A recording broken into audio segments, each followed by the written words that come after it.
الله أكبر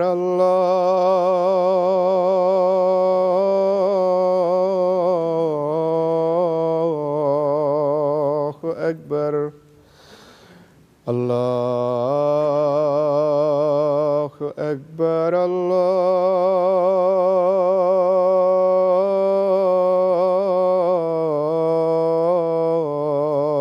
الله أكبر أشهد أن لا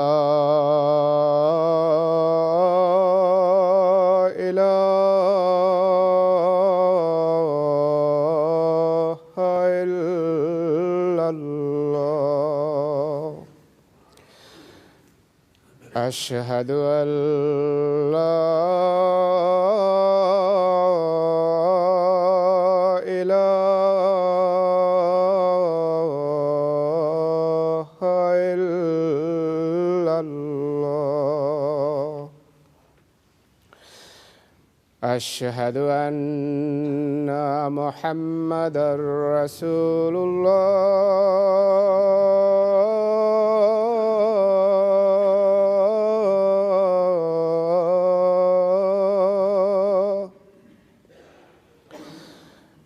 أشهد أن محمدا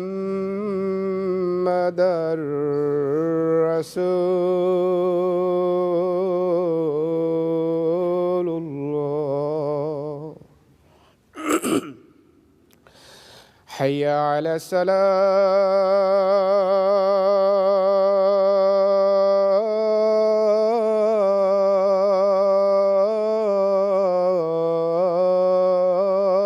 الصلاة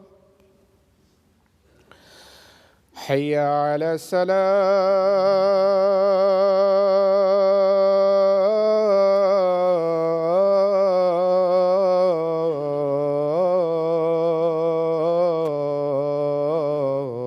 الصلاة حي على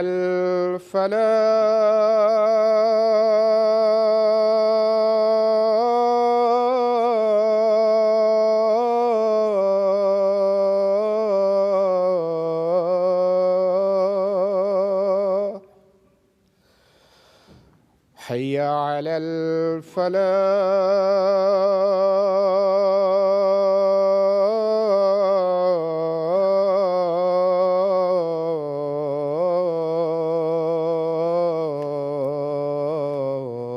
الفلاح الله أكبر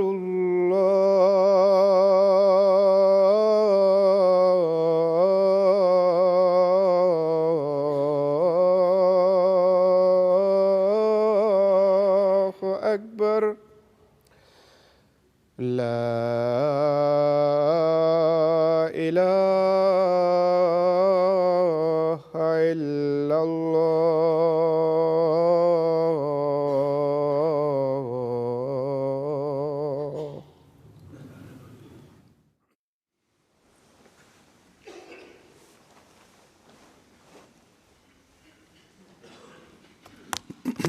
السلام علیکم ورحمۃ اللہ.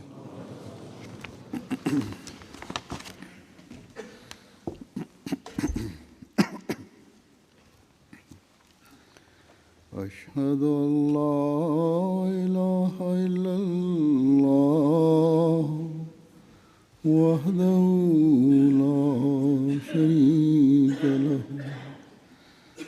وأشهد أن محمدا عبده ورسوله. أما بعد فأعوذ بالله من الشيطان الرجيم. بسم الله الرحمن الرحيم. الحمد لله رب العالمين الرحمن الرحيم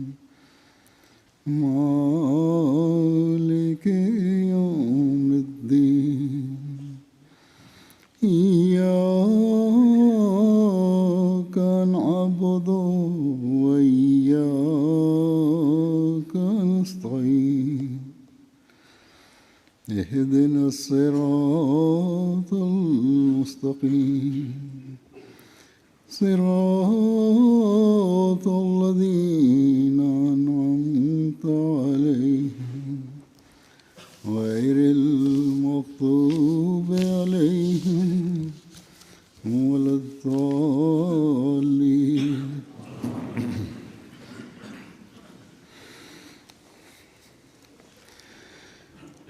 راہ ہدا پروگرام جو ہر ہفتے کو MTA پر شام کے وقت آتا ہے، جس میں مختلف موضوعات پر ہمارے علماء اور مربیان بات چیت کرتے ہیں اور لائیو کالز کے ذریعے سے سوال جواب بھی ہوتے ہیں، جس میں غیر از جماعت افراد بھی سوال کرتے ہیں۔ گزشتہ ہفتے کے پروگرام کا کچھ حصہ دیکھنے کا مجھے موقع ملا، تو اس وقت غیر از جماعت کا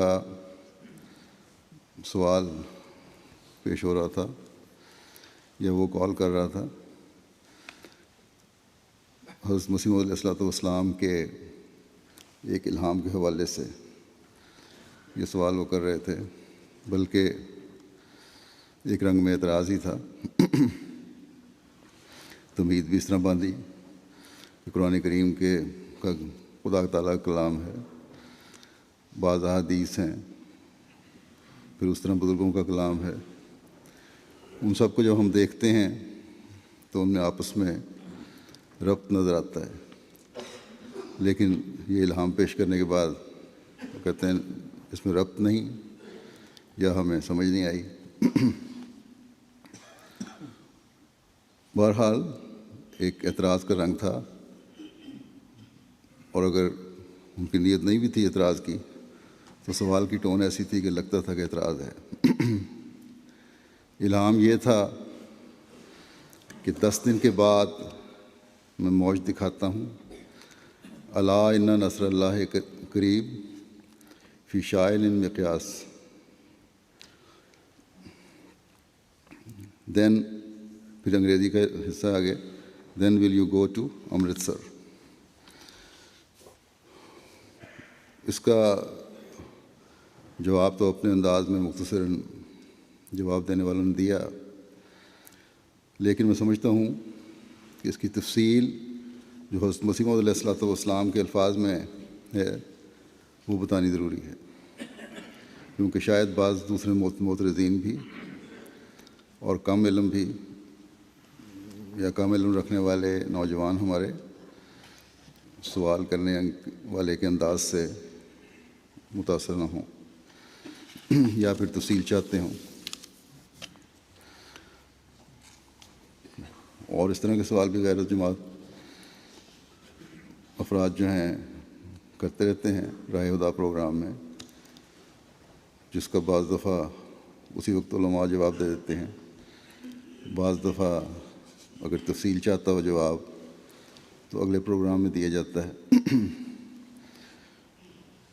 اس لیے مجھے ضرورت نہیں کہ جو اعتراض اور سوال اٹھتے ہیں ان میں ہر ایک کا اپنے خطبات میں جواب دینا شروع کر دوں۔ تاہم اس کی تفصیل میں اس لیے بتا رہا ہوں کہ گزشتہ جمعوں میں جو خطبات کا سلسلہ جاری تھا ان میں نے یہ بھی کہا تھا کہ حضرت مسیح موعود علیہ السلام کے نشانات اور اللہ تعالیٰ کی تائیدات ہمارے ایمان میں اضافے اور غیروں کے منہ بند کرنے کے لیے اس قدر تعداد میں موجود ہیں کہ شاید اس کا عشر اشیر بھی غیروں کے پاس نہ ہو۔ جس بات کو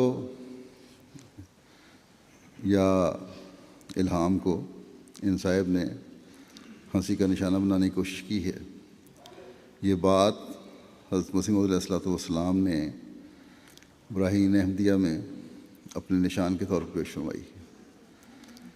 اسی طرح تذکرے میں بھی اس کا ذکر ہے اور کافی تفصیل سے ذکر ہے۔ بہرحال سوال کرنے والے کے سوال سے یہ پتہ چلتا ہے کہ اس نے کم از کم سوال یا اعتراض جو ہے وہ تذکرہ پڑھ کر کیا ہے، لیکن سیاق و سباق یا پڑھا ہے یا جان بوجھ کر اس میں اس کو ذکر نہیں کیا تاکہ الجھن میں ڈالا جائے۔ براہین احمدیہ میں بھی اسی طرح ہے، تقریباً یہی مضمون، اور وہ بہرحال نہیں پڑھی ہوگی انہوں نے، کیونکہ وہ تو ایسی کتاب ہے جو بڑی توجہ سے پڑھنے کی ضرورت ہے، اور میرا نہیں خیال کہ ان میں یہ صلاحیت ہو۔ بہرحال اصل حوالہ پیش ہے، یہ 1882 کا ذکر ہے۔ حضرت مسیح موعود علیہ الصلوۃ والسلام فرماتے ہیں کہ کچھ عرصہ گزرا ہے کہ ایک دفعہ سخت ضرورت روپیہ کی پیش آئی، جس ضرورت کا ہمارے اس جگہ کے عاریہ ہم نشینوں کو بخوبی علم تھا، اس لیے بلا اختیار دل میں اس خواہش نے جوش مارا کہ مشکل کشائی کے لیے حضرت احدیت میں دعا کی جائے، تا اس دعا کی قبولیت سے ایک تو اپنی مشکل حل ہو جائے اور دوسرے مخالفین کے لیے تائید الہی کا نشان پیدا ہو، ایسا نشان کہ اس کی سچائی پر وہ لوگ گواہ ہو جائیں۔ سو اسی دن دعا کی گئی اور خدا تعالیٰ سے یہ مانگا گیا کہ وہ نشان کے طور پر مالی مدد سے اطلاع بخشے۔ تب یہ الہام ہوا، 10 دن کے بعد میں موج دکھاتا ہوں، الا ان نصر اللہ قریب فی شائل مقیاس، then will you go to Amritsar, یعنی 10 دن کے بعد روپیہ آئے گا۔ خود ہی تشریف فرمائی حضرت مسیح صاحب نے، یعنی 10 دن کے بعد روپیہ آئے گا، خدا کی مدد نزدیک ہے، اور جیسے جب جننے کے لیے اٹھنی دم اٹھاتی ہے تب اس کا بچہ جاننا نزدیک ہوتا ہے، ایسا ہی مدد الہی بھی قریب ہے۔ اور پھر انگریزی فقرے میں یہ فرمایا کہ 10 دن کے بعد جب روپیہ آئے گا تب تم امرتسر بھی جاؤ گے۔ تو جیسا اس پیشگوئی میں فرمایا تھا، ایسا ہی ہندوؤں یعنی آریوں مذکورہ بالا کے روبرو وقوع میں آیا، یعنی حسب منشا پیشگوئی 10 دن تک ایک خر مہرہ نہ آیا، یعنی ایک کوڑی بھی نہ آئی، اور 10 دن کے بعد یعنی 11ویں روز محمد افضل خان صاحب سپرنٹینڈنٹ بندوبست راولپنڈی نے 110 روپیہ بھیجے، اور 20 روپے ایک اور جگہ سے آئے، اور پھر برابر روپیہ آنے کا سلسلہ ایسا جاری ہو گیا جس کی امید نہ تھی۔ اور اسی روز کہ جب 10 دن کے گزرنے کے بعد محمد افضل خان صاحب وغیرہ کا روپیہ آیا، امرتسر بھی جانا پڑا، کیونکہ عدالت خفیفہ امرتسر سے ایک شہادت کے ادا کرنے کے لیے اس عاجز کے نام اسی روز ایک سمن آ گیا۔ تو یہ تھا اس الہام کا پورا قصہ اور اس کی بیک گراؤنڈ۔ اس کی آگے پھر مزید وضاحت بھی ایک جگہ ایک اور حوالے سے ہم نے فرمائی ہے۔ فرمایا کہ کچھ عرصہ ہوا ایک صاحب، جس میں ایک اور نشان کا بھی اظہار ہے اس کے علاوہ، کچھ عرصہ ہوا ایک صاحب نور احمد نامی، جو حافظ اور حاجی بھی ہیں، بلکہ شاید کچھ عربی دان بھی ہیں، اور واعظ قرآن ہیں، اور خاص امرتسر میں رہتے ہیں۔ اتفاقاً اپنے درویشانہ حالت میں سیر کرتے کرتے یہاں بھی آ گئے۔ چونکہ وہ ہمارے ہی یہاں ٹھہرے اور اس عاجز پر انہوں نے خود آپ ہی یہ غلط رائے جو الہام کے بارے میں ان کے دل میں تھی مدعیانہ طور پر ظاہر بھی کر دی، اس لیے دل میں بہت رنج گزرا۔ ان کے استاد، یہ غلط رائے کا جو حوالہ ہے وہ یہ ہے کہ ان کے ایک استاد تھے مولوی صاحب، جن کا براہین احمدیہ میں ذکر کیا ہوا ہے، مسلمان صاحب نے نام کا بھی، وہ یہ کہا کرتے تھے کہ انہیں الہام اولیاء اللہ کے بارے میں شک تھا۔ تو یہ نور احمد صاحب بھی ان سے متاثر تھے۔ اس کا ذکر حضرت مسیح علیہ السلام فرما رہے ہیں کہ الہام کے بارے میں کچھ شکوک تھے ان کو. تو حضرت مسلم فرماتے ہیں کہ ہر چند معقولی طور پر سمجھایا گیا، کچھ اثر مترتب نہ ہوا، کوئی اثر نہ ہوا. آخر توجہ اللہ تک نوبت پہنچی. پھر یہی ہوا کہ اللہ تعالیٰ سے دعا کی جائے، اور ان کو قبل الظہور پیش گوئی بتلایا گیا کہ خداوند کریم کی حضرت میں دعا کی جائے گی، اور کچھ تعجب نہیں کہ وہ دعا بپایا اجابت پہنچ کر کوئی ایسی پیش گوئی خداوند کریم ظاہر فرما دے جس کو تم بچشم خود دیکھ جاؤ. سو اس رات اس مطلب کے لیے قادر مطلق کی جناب میں دعا کی گئی. صبح بنظر کشفی ایک خط دکھلایا گیا، جو ایک کشفی حالت میں خط دکھلایا گیا جو ایک شخص نے ڈاک میں بھیجا ہے. اس خط پر انگریزی زبان میں لکھا ہوا ہے آئی ایم کورلر، اور عربی میں یہ لکھا ہوا ہے ھذا شاہد نزاغ. اور یہی الہام حقایتاً ان الکاتب القاء کیا گیا، اور پھر وہ حالت جاتی رہی.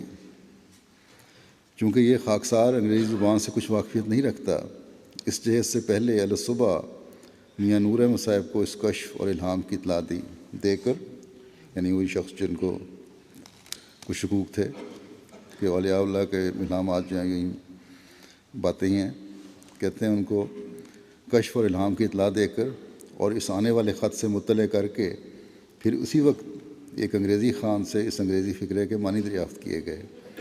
تو معلوم ہوا کہ اس کے معنی یہ ہیں کہ میں جھگڑنے والا ہوں. سو اس مختصر فقرے سے یقیناً یہ معلوم ہو گیا کہ کسی جھگڑے کے متعلق کوئی خط آنے والا ہے. اور ھذا شاہد النزاغ کہ جو کاتب کی طرف سے دوسرا فقرہ لکھا ہوا دیکھا تھا، اس کے معنی یہ کھلے کہ کاتب خط نے کسی مقدمے کی شہادت کے بارے میں وہ خط لکھا ہے. اس دن حافظ نور احمد صاحب بباعث سے بارش باراں امرتسر جانے سے روکے گئے. انہوں نے جانا تھا، سفر کرنا تھا، لیکن بارش کی وجہ سے نہ جا سکے. اور در حقیقت ایک سماوی سبب سے ان کا روکا جانا بھی قبولیت دعا کی ایک خبر تھی، تا وہ جیسا کہ ان کے لیے خدا تعالیٰ سے درخواست کی گئی تھی پیش گوئی کے ظہور کو بچشم خود دیکھ لیں. غرض ان تمام پیش گوئیوں کا مضمون ان کو سنا دیا گیا. شام کو ان کے روبرو پادری رجب علی صاحب محتمم ممالک مطبع سفیر ہند کا ایک خط رجسٹری شدہ امرتسر سے آیا، جس سے معلوم ہوا کہ پادری صاحب نے اپنے کاتب پر، جو اسی کتاب کا کاتب ہے، عدالت خفیہ میں نازش کی ہے اور اس عاجز کو ایک واقعہ کا گواہ ٹھہرایا ہے. اور ساتھ اس کے ایک سرکاری سمن بھی آیا. اور اس خط کے آنے کے بعد وہ فقرہ الہامی یعنی ھذا شاہد النزاغ، جس کے یہ معنی ہیں کہ یہ گواہ تباہی ڈالنے والا ہے، ان معنوں پر محمول معلوم ہوا کہ محتمم مطبع سفیر ہند کے دل میں بیقین کامل یہ مرکوز تھا کہ اس عاجز کی شہادت جو ٹھیک اور مطابق واقعہ ہوگی بباعث و ساقت اور صداقت اور نیز با اعتبار اور قابل قدر ہونے کی وجہ سے فریق ثانی پر تباہی ڈالے گی. یعنی کہ اس کی سچائی بھی اور اس کی ویلیو قدر بھی اس کی ہوگی اور ٹھوس بھی ہوگی. اس لیے حضرت مسلم علیہ السلام کا جو بیان ہے اس کی ہر لحاظ سے ایک اہمیت ہوگی، اور اس اہمیت کی وجہ سے اس کا خیال تھا کہ یہ دوسرے فریق پر تباہی ڈالے گی. اور اسی نیت سے محتمم مذکور نے اس عاجز کو ادائے شہادت کے لیے تکلیف بھی دی اور سمن جاری کرایا. اور اتفاق ایسا ہوا کہ جس دن یہ پیش گوئی پوری ہوئی اور امرتسر جانے کا سفر پیش آیا، وہی دن پہلی پیش گوئی کے پورے ہونے کا دن تھا. سو وہ پہلی پیش گوئی بھی میاں نور احمد صاحب کے روبرو پوری ہو گئی. یعنی اسی دن جو 10 دن کے بعد کا دن تھا، روپیہ آ گیا اور امرتسر بھی جانا پڑا. الحمد للہ علی ذالک. آج میں نشانات کے حوالے سے اتنا ہی ذکر کرنا چاہتا تھا، اور وہ جیسا کہ میں نے بتایا پھر راہ ہدا پروگرام میں ایک سوال کی وجہ سے اس کا ذکر ہوا ہے. انشاءاللہ تعالیٰ آئندہ نشانات کا ذکر ہوگا.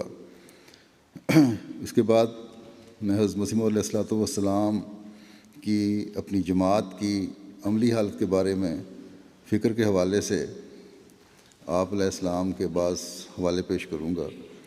اس سے پہلے کہ میں آپ کی نصائح اور توقعات بیان کروں، حضرت صاحب مرزا بشیر احمد صاحب رضی اللہ عنہ نے آپ کی سیرت میں جو ایک واقعہ درج فرمایا ہے وہ بیان کروں گا.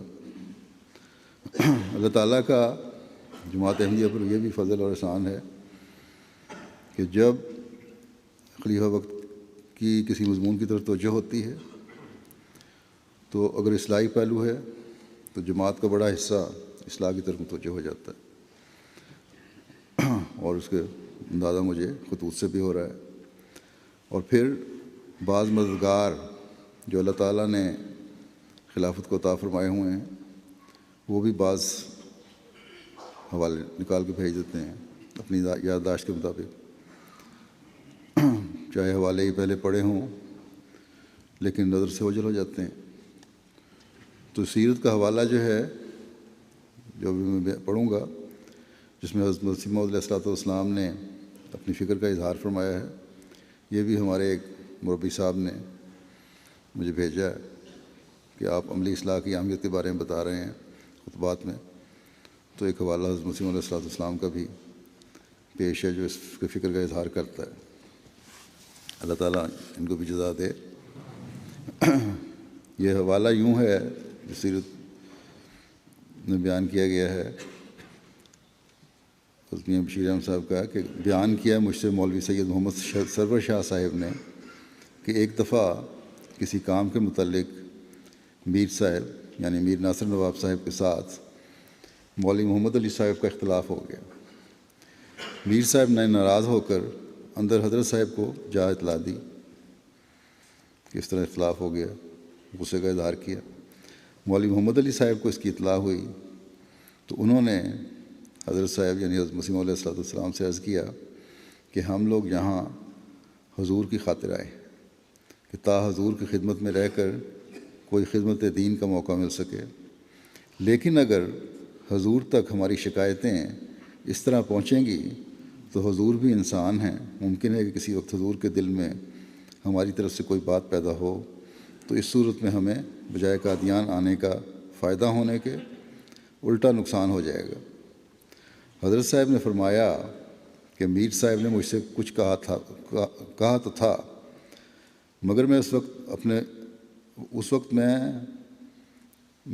اپنے فکروں میں اتنا محو تھا کہ میں خدا کی قسم کھا کر کہتا ہوں کہ مجھے معلوم نہیں کہ میر صاحب نے کیا کہا اور کیا نہیں کہا. پھر آپ نے فرمایا کہ چند دن سے ایک خیال میرے دماغ میں اس زور کے ساتھ پیدا ہو رہا ہے کہ اس نے دوسری باتوں سے مجھے بالکل محو کر دیا ہے. یہ بڑے غور سے سننے والی بات ہے. بس ہر وقت اٹھتے بیٹھتے وہی خیال میرے سامنے رہتا ہے. میں باہر لوگوں میں بیٹھا ہوتا ہوں اور کوئی شخص مجھ سے کوئی بات کرتا ہے تو اس وقت بھی میرے دماغ میں وہی خیال چکر لگا رہا ہوتا ہے. وہ شخص سمجھتا ہوگا کہ میں اس کی بات سن رہا ہوں، مگر میں اپنے اس خیال میں محو ہوتا ہوں. جب میں گھر جاتا ہوں تو وہاں بھی وہی خیال میرے ساتھ ہوتا ہے.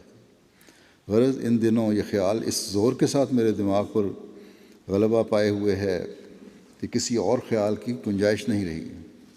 وہ خیال کیا ہے؟ وہ یہ ہے کہ میرے آنے کی اصل غرض کیا ہے، کہ ایک ایسی جماعت تیار ہو جاوے.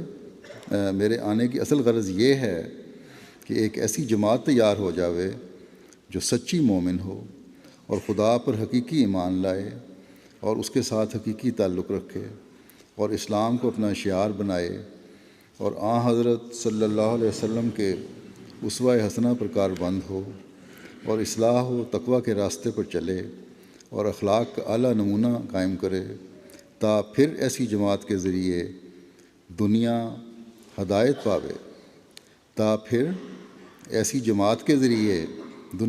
پاوے اور خدا کا منشا پورا ہو. بس اگر یہ غرض پوری نہیں ہوتی تو اگر دلائل و براہین سے ہم نے دشمن پر غلبہ بھی پا لیا اور اس کو پوری طرح زیر بھی کر لیا، یعنی فتح کر لیا اس کو، تو پھر بھی ہماری فتح کوئی فتح نہیں، کیونکہ اگر ہماری بعثت کی اصل غرض پوری نہ ہوئی تو گویا ہمارا سارا کام رائے گاں گیا۔ مگر میں دیکھ رہا ہوں کہ دلائل و براہین کی فتح کے تو نمایاں طور پر نشانات ظاہر ہو رہے ہیں اور دشمن بھی اپنی کمزوری محسوس کرنے لگا ہے، لیکن جو ہماری بعثت کی اصل غرض ہے اس کے متعلق ابھی تک جماعت میں بہت کمی ہے اور بڑی توجہ کی ضرورت ہے۔ بس یہ خیال ہے جو مجھے آج کل کھا رہا ہے، اور یہ اس قدر غالب ہو رہا ہے کہ کسی وقت بھی مجھے نہیں چھوڑتا۔ بس یہ درد ہے جس نے آپ کو بے چین کر دیا تھا۔ مختلف وقتوں میں آپ نے جماعت کو نصائح فرمائیں کہ احمدی کو کیسا ہونا چاہیے۔ ملفوظات کی 10 جلدیں ہیں، علاوہ دوسری کتابوں کے ملفوظات جو آپ کی مجالس کی رپورٹس ہوتی تھیں، مختصراً تفصیلی نہیں، اس کی بھی 10 جلدیں ہیں۔ اور کسی جلد، ان 10 میں سے کسی جلد کو بھی آپ لے لیں، جماعت سے توقعات اور جماعت کو نصائح، عملی حالتوں کی تبدیلی کا مضمون، یہ مختلف حوالوں اور مختلف زاویوں سے آپ نے بیان فرمایا ہوا ہے، ہر جگہ، ہر مجلس میں۔ ان میں سے چند ایک اس وقت میں پیش کرتا ہوں۔ ایک جگہ فرماتے ہیں کہ جماعت کے باہم اتفاق و محبت پر میں پہلے بہت دفعہ کہہ چکا ہوں کہ تم باہم اتفاق رکھو اور اجتماع کرو۔ خدا تعالیٰ نے مسلمانوں کو یہی تعلیم دی تھی کہ تم وجود واحد رکھو ورنہ ہوا نکل جائے گی۔ نماز میں ایک دوسرے کے ساتھ جڑ کر کھڑے ہونے کا حکم اس لیے ہے کہ باہم اتحاد ہو۔ برقی طاقت کی طرح ایک کی خیر دوسرے میں سرایت کرے گی۔ اگر اختلاف ہو، اتحاد نہ ہو تو پھر بے نصیب رہو گے۔ رسول اللہ صلی اللہ علیہ وسلم نے فرمایا ہے کہ آپس میں محبت کرو اور ایک دوسرے کے لیے غائبانہ دعا کرو۔ اب یہ ہمیں دیکھنے کا جائزہ لینے کی ضرورت ہے، کتنے ہیں جو ایک دوسرے کے لیے غائبانہ دعا کرتے ہیں۔ اگر ایک شخص غائبانہ دعا کرے تو فرشتہ کہتا ہے کہ تیرے لیے بھی ایسا ہی ہو۔ کیسی اعلیٰ درجے کی بات ہے۔ اگر انسان کی دعا منظور نہ ہو تو فرشتے کی تو منظور ہوتی ہے۔ میں نصیحت کرتا ہوں اور کہنا چاہتا ہوں کہ آپس میں اختلاف نہ ہو۔ فرمایا میں 2 ہی مسئلے لے کر آیا ہوں۔ اول خدا کی توحید اختیار کرو، دوسرے آپس میں محبت اور ہمدردی ظاہر کرو۔ وہ نمونہ دکھلاؤ کہ غیروں کے لیے کرامت ہو۔ یہی دلیل تھی جو صحابہ میں پیدا ہوئی تھی۔ کنتم اعداء فالف بین قلوبکم۔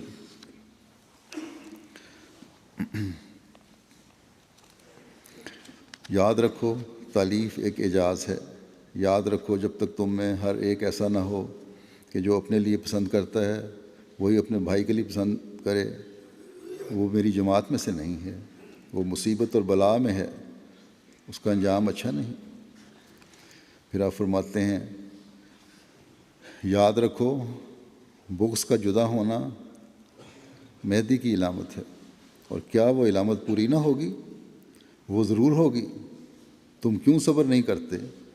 جیسے طبی مسئلہ ہے کہ جب تک بعض امراض میں کلا کا معنی کیا جاوے مرض دفع نہیں ہوتا۔ میرے وجود سے انشاءاللہ ایک صالح جماعت پیدا ہوگی۔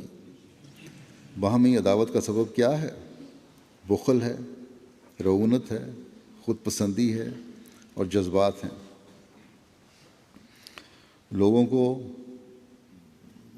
ایسے تمام لوگوں کو جماعت سے الگ کر دوں گا جو اپنے جذبات پر قابو نہیں پا سکتے اور باہم محبت اور اخوت سے نہیں رہ سکتے۔ جو ایسے ہیں وہ یاد رکھیں کہ وہ چند روزہ مہمان ہیں۔ جب تک عمدہ نمونہ نہ دکھائیں۔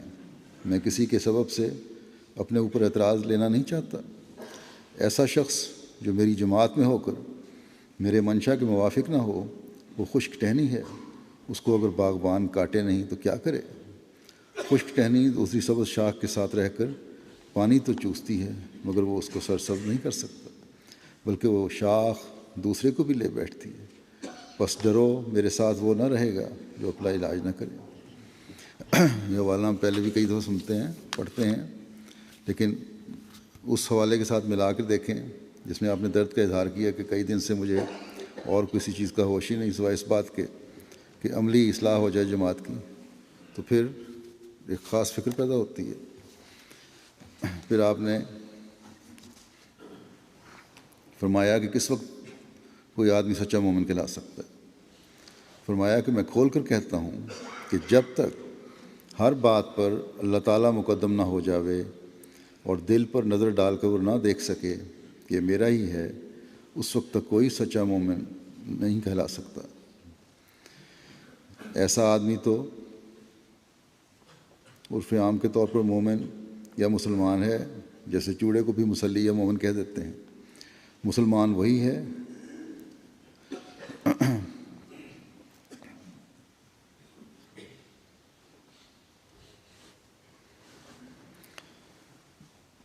مسلمان وہی ہے جو اسلم وجہہ للہ کا مصداق ہو گیا ہو۔ وجہ منہ کو کہتے ہیں اور مگر اس کا اطلاق ذات اور وجود پر بھی ہوتا ہے۔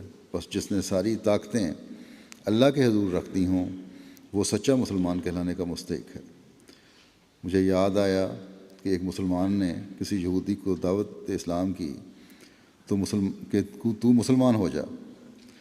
مسلمان جو تھا وہ دعوت اسلام دینے والا خود فسق و فجور میں مبتلا تھا۔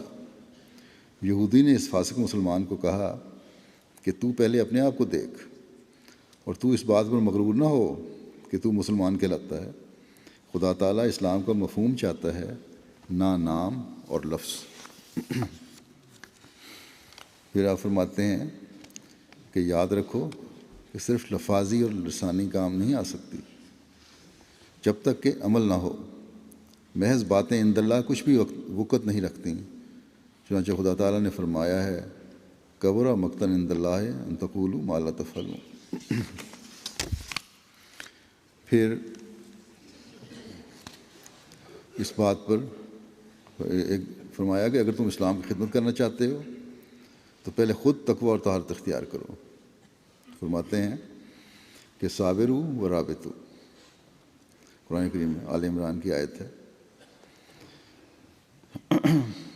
جس طرح دشمن کے مقابلے پر سرحد پر گھوڑا ہونا ضروری ہے تاکہ دشمن حد سے نہ نکلنے پاوے، اسی طرح تم بھی تیار رہو، ایسا نہ ہو کہ دشمن سرحد سے گزر کر اسلام کو صدمہ پہنچائے۔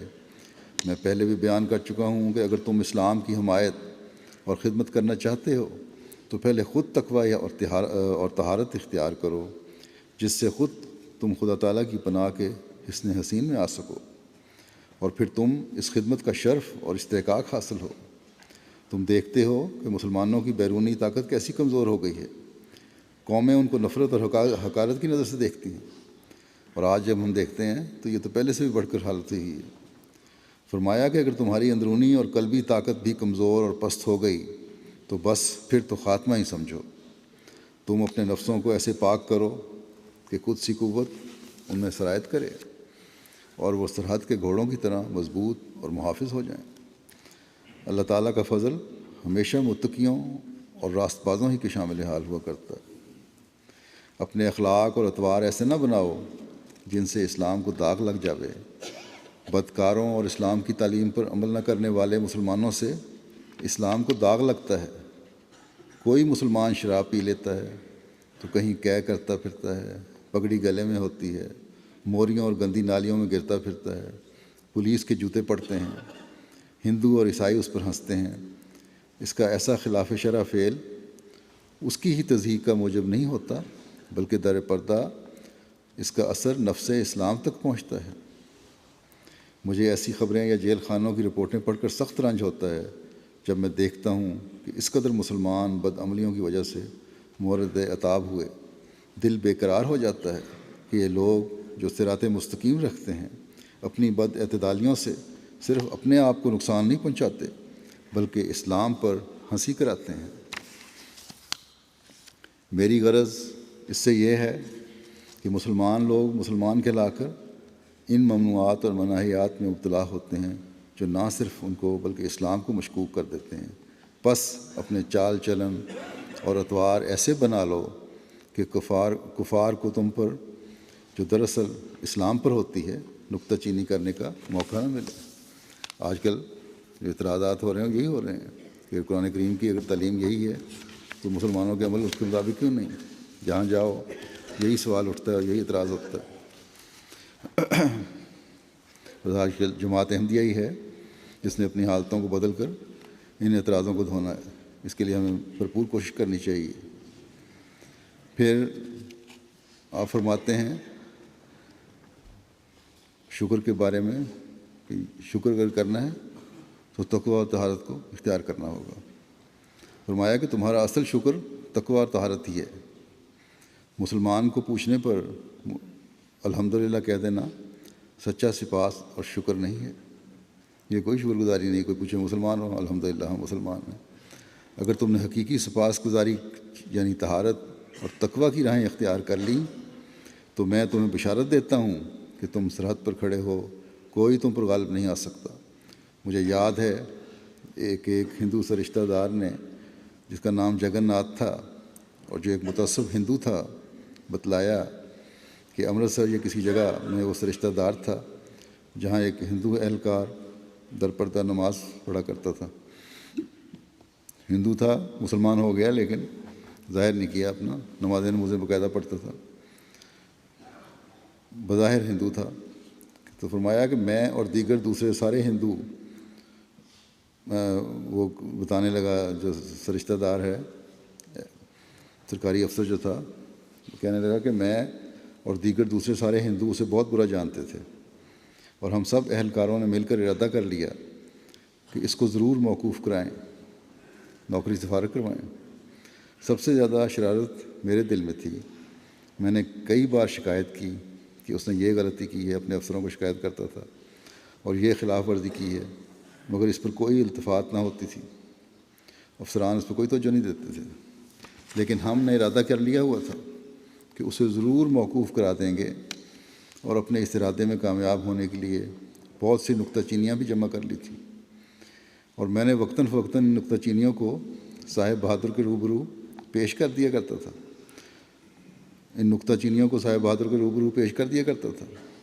صاحب اگر بہت غصے ہو کر اس کو بلا بھی لیتا تھا تو جو ہی وہ سامنے آ جاتا تو گویا آگ پر پانی پڑ جاتا، غصہ ٹھنڈا ہو جاتا اس کا، معمولی طور پر نہایت نرمی سے اسے فہمائش کر دیتا، گویا اس سے کوئی قصور سرزد ہی نہیں ہوا۔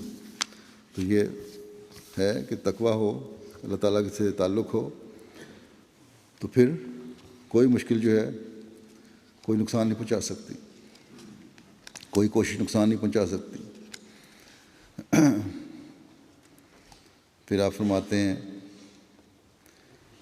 کہ یہ بات بھی خوب یاد رکھنی چاہیے کہ ہر بات میں منافع ہوتا ہے۔ دنیا میں دیکھ لو، اعلیٰ درجے کی نباتات سے بھی لے کر کیڑوں اور چوہوں تک بھی کوئی چیز ایسی نہیں جو انسان کے لیے منفعت اور فائدے سے خالی ہو۔ یہ تمام اشیاء خواہ وہ ارضی ہیں یا سماوی، اللہ تعالیٰ کے صفات کے اضلال اور آثار ہیں، ان کے سائے ہیں صفات کے اللہ تعالیٰ کے۔ اور جب صفات میں نفع ہی نفع ہے تو بتلاؤ کہ ذات میں کس قدر نفع اور سود ہوگا۔ یعنی یہ صفات ہیں تو اللہ تعالیٰ کی ذات سے اگر تعلق پیدا کر لو گے تو کس قدر نفع ہے۔ اس مقام پر یہ بات بھی یاد رکھنی چاہیے کہ جیسے ان اشیاء سے کسی وقت نقصان اٹھاتے ہیں تو اپنی غلطی اور نافہمی کی وجہ سے، اس لیے نہیں کہ نفس الامر میں ان اشیاء میں مضرت ہی ہے، یعنی اصل میں جو ہے ان کی بنیاد میں ہی ان چیزوں کے نقصان رکھا ہوا ہے، اس لیے نہیں ہوتا، نہیں، بلکہ اپنی غلطی اور خطا کاری سے نقصان ہوتا ہے۔ اسی طرح پر ہم اللہ اللہ تعالیٰ کی بعض صفات کا علم نہ رکھنے کی وجہ سے تکلیف اور مصائب میں مبتلا ہوتے ہیں، ورنہ خدا تعالیٰ تو ہمہ رحم اور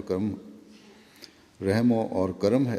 دنیا میں تکلیف اٹھانے اور رنج پانے کا یہی راز ہے کہ ہم اپنے ہاتھوں، اپنے سوء فہم اور قصور علم کی وجہ سے مبتلا مصائب ہوتے ہیں۔ یہ بھی سوال اکثر لوگ کرتے رہتے ہیں، کیوں مصیبتیں آتی ہیں؟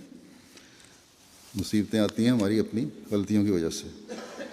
بس ان صفاتی آنکھ کے ہی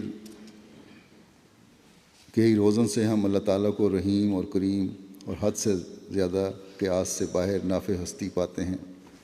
یہی اگر صفاتی آنکھ سے ہم دیکھتے ہیں تو تبھی ہم اللہ تعالیٰ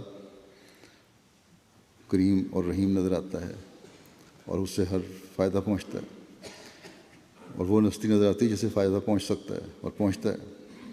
فرمایا اور ان منافع سے زیادہ بہراور وہی ہوتا ہے جو اس کے زیادہ قریب اور نزدیک ہوتا جاتا ہے، اور یہ درجہ ان لوگوں کو ہی ملتا ہے جو متقی کہلاتے ہیں اور اللہ تعالیٰ کے قریب میں جگہ پاتے ہیں، اللہ تعالیٰ کے قرب میں جگہ پاتے ہیں۔ جوں جوں متقی خدا کے تعالیٰ کے قریب ہوتا جاتا ہے، ایک نور ہدایت اسے ملتا ہے جو اس کی معلومات اور عقل میں ایک خاص قسم کی روشنی پیدا کر دیتا ہے، اور جوں جوں دور ہوتا جاتا ہے، ایک تباہ کرنے والی تاریکی اس کے دل و دماغ پر قبضہ کر لیتی ہے، یہاں تک کہ وہ سمن بکمن عمیٌ فہم لا یرجعون کا مصداق ہو کر ذلت اور تباہی کا مورد بن جاتا ہے۔ مگر اس کے بالمقابل نور اور روشنی سے بہراور انسان اعلیٰ درجے کی راحت اور عزت پاتا ہے۔ چنانچہ خدا تعالیٰ نے خود فرمایا ہے، یا ایتھا النفس المطمئنہ ترجعی الی ربک راضیۃ مرضیہ، یعنی اے وہ نفس جو اطمینان یافتہ ہے۔ اور پھر یہ اطمینان خدا کے ساتھ پایا ہے۔ بعض لوگ حکومت سے بظاہر اطمینان اور سیری حاصل کر لیتے ہیں، یا بعض کی تسکین اور سیری کا موجب ان کا مال اور عزت ہو جاتی ہے، اور بعض اپنی خوبصورت اور ہوشیار اولاد و آفات کو دیکھ کر بظاہر مطمئن کہلاتے ہیں۔ اپنے اولاد اور مددگار اور کام کرنے والے، ان کو دیکھ کر سمجھتے ہیں کہ ہم بہت ہے، ہمارے لیے اطمینان ہو گیا۔ مگر یہ لذت اور انواع و اقسام کی لذت دنیا انسان کو سچا اطمینان یہ لذت اور انواع و اقسام کی لذات دنیا انسان کو سچا اطمینان اور سچی تسلی نہیں دے سکتی، بلکہ ایک قسم کی ناپاک حرص کو پیدا کر کے طلب اور پیاس کو پیدا کرتی ہیں۔ استسقاء کے مریض کی طرح ان کی پیاس نہیں بجھتی، یہاں تک کہ ان کو ہلاک کر دیتی ہے۔ دنیا دار صرف دنیا کے پیچھے ہی پڑا رہتا ہے، آخر ہلاک ہو جاتا ہے۔ مگر یہاں خدا تعالیٰ فرماتا ہے کہ وہ نفس جس نے اپنا اطمینان خدا تعالیٰ میں حاصل کیا، یہ درجہ بندے کے لیے ممکن ہے۔ اس وقت اس کی خوشحالی باوجود مال و منال کے، دنیاوی حشمت اور جاہ و جلال کے ہوتے ہوئے بھی خدا ہی میں ہوتی ہے۔ یہ زر و جواہر، یہ دنیا اور اس کے دھندے اس کی سچی راحت کا موجب نہیں ہوتے۔ بس جب تک انسان خدا تعالیٰ ہی میں راحت اور اطمینان نہیں پاتا، وہ نجات نہیں پا سکتا، کیونکہ نجات اطمینان ہی کا ایک مترادف لفظ ہے۔ پھر آپ فرماتے ہیں کہ نفس مطمئنہ کے بغیر انسان نجات نہیں پا سکتا۔ اس کے بارے میں فرمایا کہ میں نے بعض آدمیوں کو دیکھا اور اکثروں کے حالات پڑھے ہیں جو دنیا میں مال و دولت اور دنیا کی جھوٹی لذتیں اور ہر ایک قسم کی نعمتیں، اولاد و افاد رکھتے ہیں، یعنی اولاد بھی اور کام کرنے والے مددگار بھی رکھتے ہیں۔ جب مرنے لگے اور ان کو اس دنیا کے چھوڑ جانے اور ساتھ ہی نشیات سے الگ ہونے اور دوسرے عالم میں جانے کا علم ہوا تو ان پر حسرتیں اور بے جا آرزوؤں کی آگ بھڑکی اور سرد آہیں مارنے لگے۔ بس یہ بھی ایک قسم کا جہنم ہے جو انسان کے دل کو راحت اور قرار نہیں دے سکتا، بلکہ اس کو گھبراہٹ اور بے قراری کے عالم میں ڈال دیتا ہے۔ اس لیے یہ امر بھی میرے دوستوں کی نظر سے پوشیدہ نہیں رہنا چاہیے کہ اکثر اوقات انسان اہل و عیال اور اموال کی محبت، ہاں ناجائز اور بے جا محبت میں ایسا محو ہو جاتا ہے۔ محبت تو ہو سکتی ہے لیکن ناجائز اور بے جا محبت میں نہیں ہونی چاہیے، اس میں محو نہیں ہونا چاہیے۔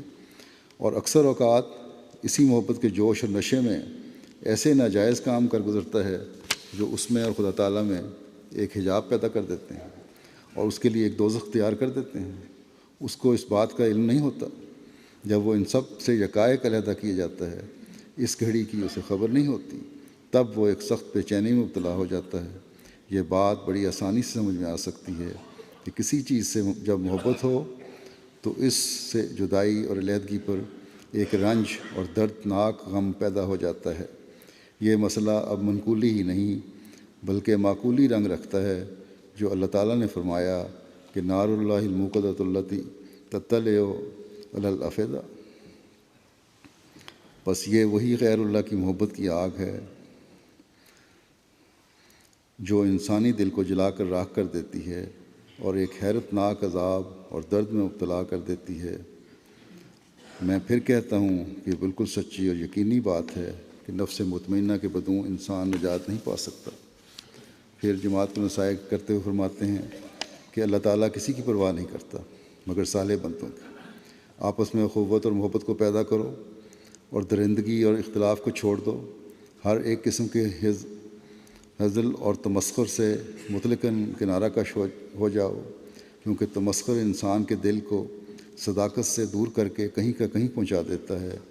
آپس میں ایک دوسرے سے عزت سے پیش آؤ، ہر ایک اپنے آرام پر اپنے بھائی کے آرام کو ترجیح دے ہوئے اللہ تعالیٰ سے ایک سچی صلح پیدا کر لو اور اس کی اطاعت میں واپس آ جاؤ۔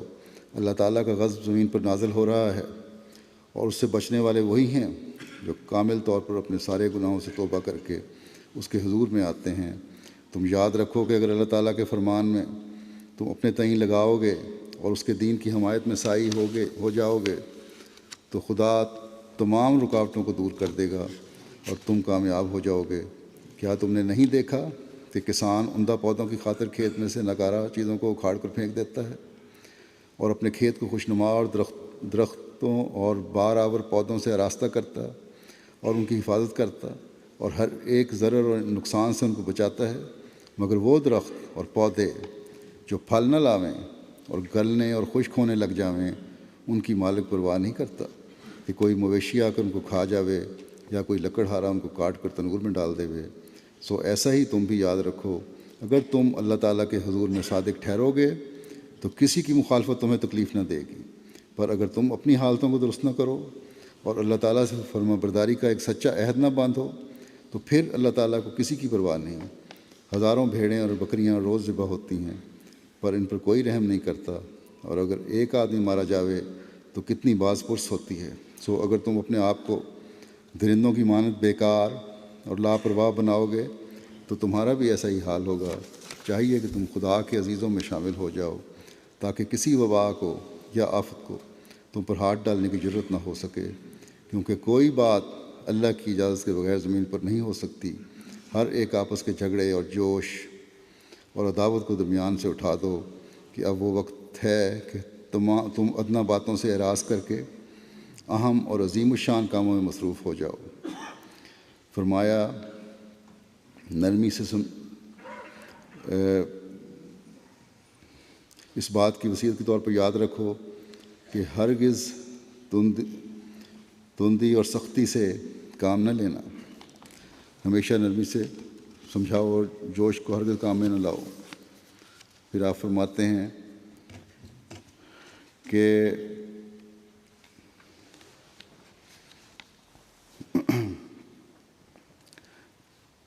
آئندہ کے لیے یاد رکھو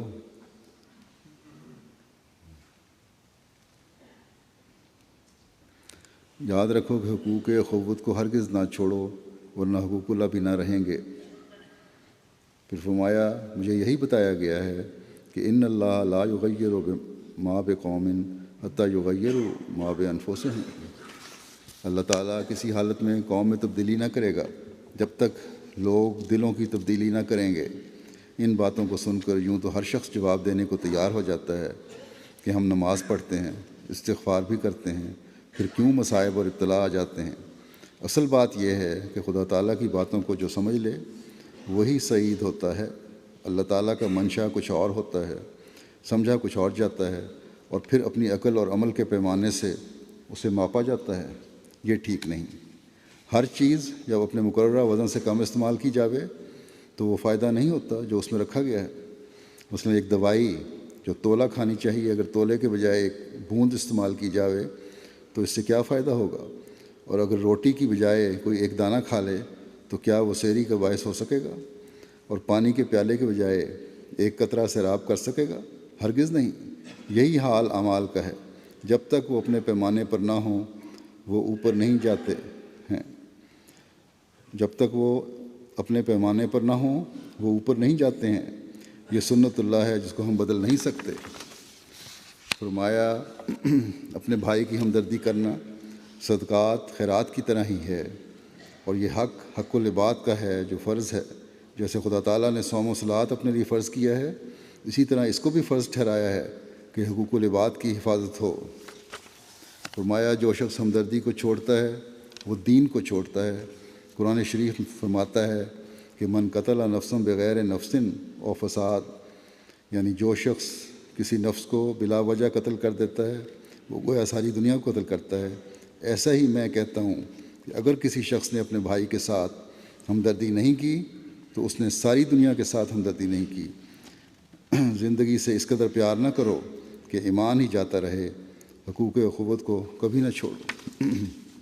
اگر اس بات کو سمجھ لیں ہم لوگ تو بہت سارے ہماری لڑائی جھگڑے رنجشیں مقدمے سب ختم ہو سکتے ہیں۔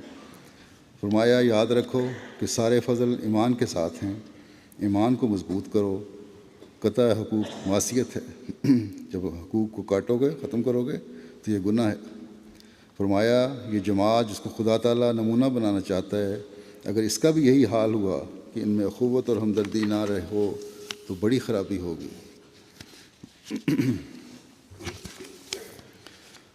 پھر آپ فرماتے ہیں کہ ہماری جماعت جس سے مخالف بغض رکھتے ہیں اور چاہتے ہیں کہ یہ جماعت ہلاک اور تباہ ہو جاوے، اس کو یاد رکھنا چاہیے کہ میں اپنے مخالفوں سے باوجود ان کے بغض کے ایک بات میں اتفاق رکھتا ہوں، اور وہ یہ ہے کہ خدا تعالیٰ نے چاہا ہے کہ یہ جماعت گناہوں سے پاک ہو اور اپنے چال چلن کا عمدہ نمونہ دکھاوے، وہ قرآن شریف کی سچی تعلیم پر سچی عامل ہو اور حضرت صلی اللہ علیہ وسلم کی اتباع میں فنا ہو جاوے، ان میں باہم کسی قسم کا بغض و کینہ نہ رہے، وہ خدا تعالیٰ کے ساتھ پوری اور سچی محبت کرنے والی جماعت ہو۔ لیکن اگر کوئی شخص اس جماعت میں داخل ہو کر بھی اس غرض کو پورا نہیں کرتا اور سچی تبدیلی اپنے اعمال سے نہیں دکھاتا تو وہ یاد رکھے کہ دشمنوں کی اس مراد کو پورا کر دے گا، وہ یقیناً اس کے سامنے تباہ ہو جاوے گا۔ خدا تعالیٰ کے ساتھ کسی کا رشتہ نہیں اور وہ کسی کی پرواہ نہیں کرتا۔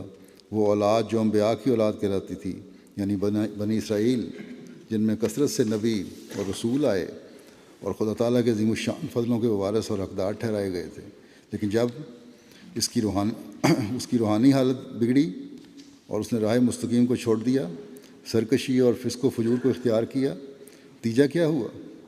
وہ ضربت علیہم الذلہ والمسکنہ کے مصداق ہوئے۔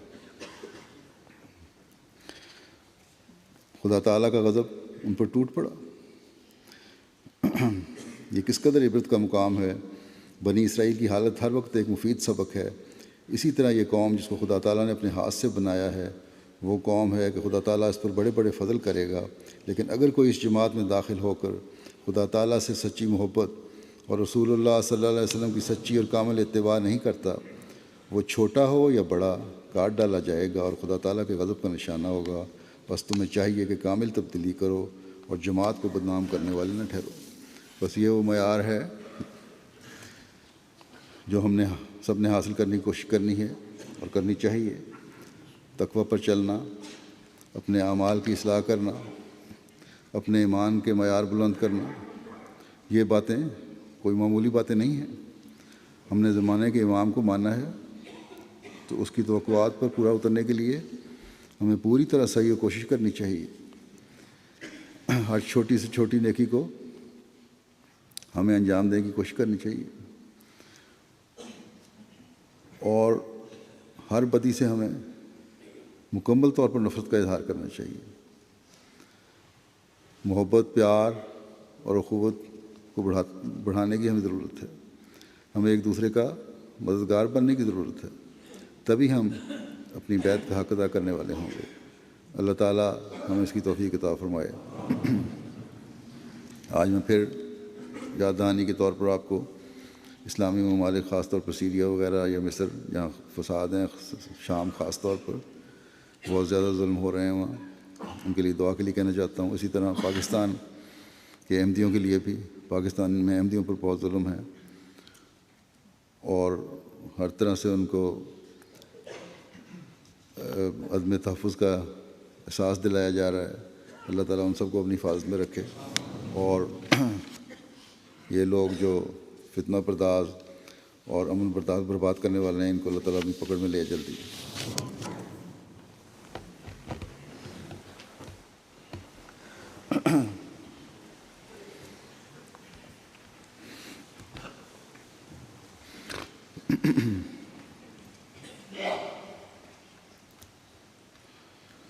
الحمد لله نحمده ونستعينه ونستغفره ونؤمن به ونتوكل عليه ونعوذ بالله من شرور أنفسنا ومن سيئات أعمالنا، من يهده الله فلا مضل له ومن يضلل فلا هادي له، ونشهد أن لا إله إلا الله ونشهد أن محمدا عبده ورسوله۔ عباد الله رحمكم الله، إن الله يأمر بالعدل والإحسان وإيتاء ذي القربى وينهى عن الفحشاء والمنكر والبغي، يعظكم لعلكم تذكرون۔ اذكروا الله يذكركم وادعوه يستجب لكم ولذكر الله أكبر۔